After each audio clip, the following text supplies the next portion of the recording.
Adhesive tape was invented in 1925 as a painter's masking tape for auto body shops. That led to transparent tape, designed to seal the cellophane wrap used by the food industry. Then tape was introduced as a household item, and the idea just stuck. These rolls of plastic film, called polypropylene, are on their way to becoming shipping tape. The rolls go on a machine called the unwinder.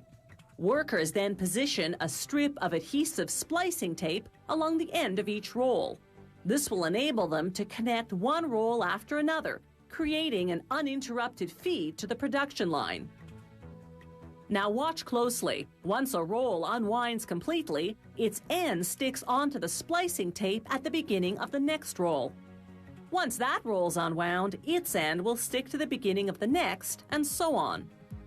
An automatic tension adjuster ensures that the machine pulls the film evenly to prevent ripping. The unwinder also applies a solvent to the film surface. This prevents the film from sticking while unrolling. To transform this film into tape, they coat one side with a hot adhesive known as hot melt, made from several ingredients. Synthetic rubber gives it flexibility. A UV protector keeps it from drying and discoloring, while an antioxidant prevents aging. Synthetic resin makes it sticky, while pigmentation oil provides a choice of colors, in this case, tan. They load the hot melt into a preheated holding tank, which maintains it at a piping 200 degrees Celsius to keep it from hardening. The tank pumps the adhesive to a machine called the gluer. They wipe away the excess, then roll the film.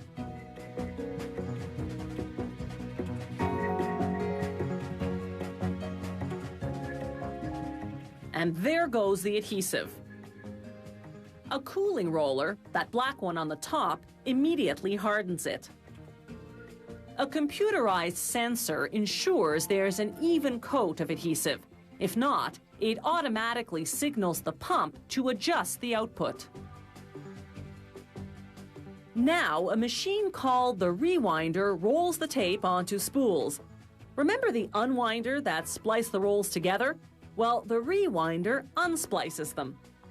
When a spool fills, a knife separates the tape at the splice point so that winding can begin on the next spool.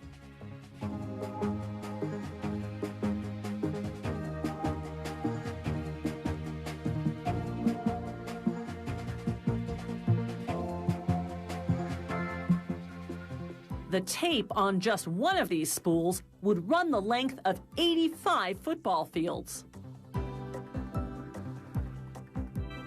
The spools feed a row of sharp razor blades called the slitters, which divide the 1.5 meter wide tape into several strips.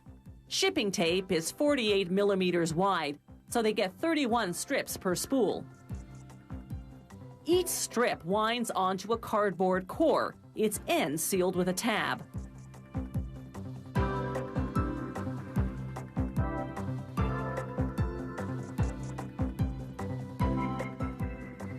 The length of tape per roll varies according to the customer's specifications. As the machine ejects the finished tape rolls, in comes the next batch of cardboard cores. Then it's off to the packaging department. Nothing's shipped out, however, before a quality control check. They test a sample roll from each spool. In one test, they unroll the tape sticky side up, then release a tiny stainless steel ball down an incline, measuring how far the ball rolls before it sticks and comes to a stop. To pass the test, the ball has to adhere within a certain distance. The stopping distance varies depending on the type of adhesive tape.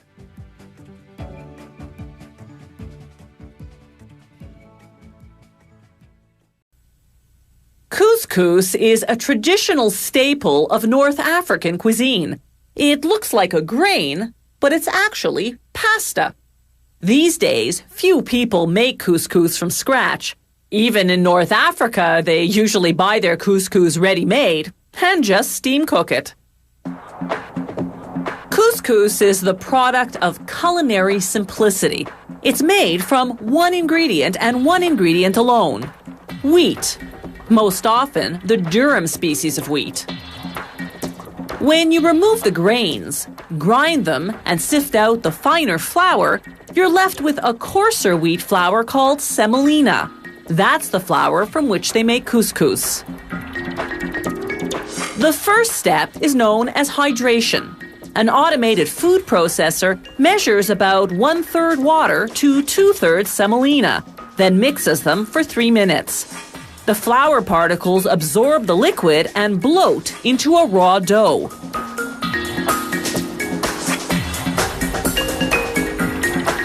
The dough particles then go into a rotating drum, where they spin for 7 minutes. This rounds them into balls of varying sizes.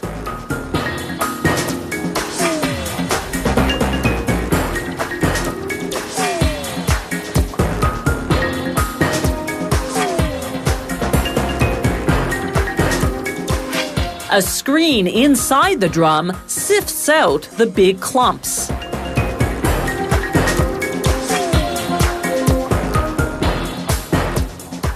The raw dough balls go into a giant steam cooker for 15 minutes.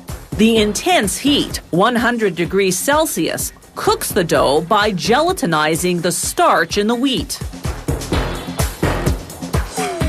As the couscous balls exit the steam cooker stuck together, giant revolving blades break them up.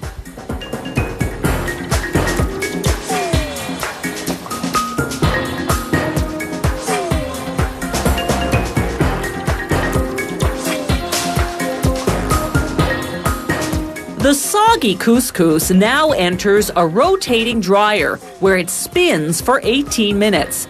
This removes 22% of the water. The remaining moisture is necessary to prevent the couscous from drying out in the package.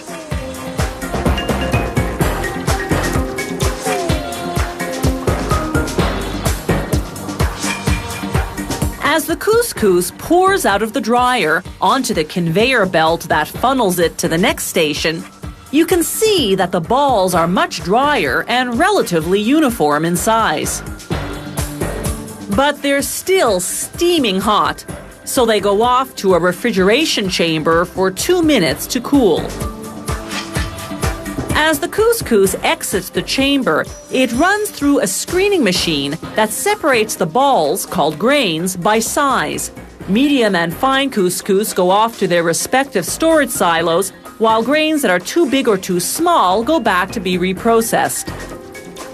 The couscous making process, from wheat semolina to the finished product, has taken just 45 minutes. As we've seen, most of the cooking's been done by the factory, so all the consumer will have to do is steam this ready-made couscous for just 5 minutes on the stove or in the microwave. This factory packages its couscous in bulk quantities as well as in smaller meal-sized portions.